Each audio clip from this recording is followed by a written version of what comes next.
What's up guys, hope you're all well and safe. Welcome back to another Premiere Pro tutorial. In this video we will look at how to do voiceovers in Premiere. Now Premiere has made it extremely easy to do voiceovers, and I'm really not exaggerating anything over here because you are going to look at yourself in a few seconds at how easy and simple it is to do voiceovers in Premiere. Now I have this empty audio track and all I need to do is click on this microphone icon. Now as soon as I click on this microphone icon, a countdown will appear in my program monitor, and because I've set my pre-roll countdown at 3, so it's going to start from 3, then 2, 1, 0, and then it's going to start recording my voice. So I'm going to click on this icon just to kind of show you guys how it actually works.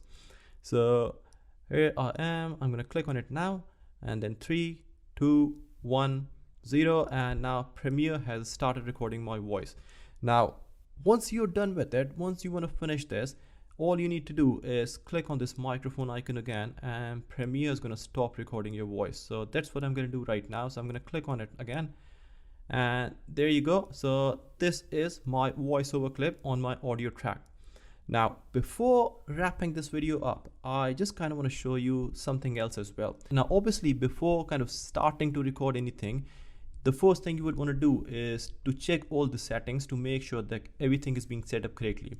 So in order to access your settings, you need to right click in this space and then click on voiceover record settings.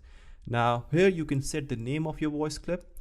Here you can choose the source as well. So if you are using an external mic, make sure it is selected here, because if it's not, then Premiere won't record anything.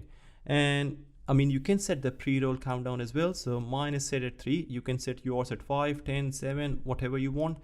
And then you can also see the volumes in here. So if you want to tweak these, then you just need to go into your mic input settings on your laptop or desktop, whatever you're using. And yeah, that's it. I mean, once you're happy with these settings, just close this dialog box and then click on that microphone icon, and then you are good to record yourself. Now I hope you found this video useful. If you got any questions, if there's anything you're not sure about, feel free to drop that in the comment section, and I will try to get back to you as soon as possible. I'm now gonna see you in the next video. So till then, you take care of yourself.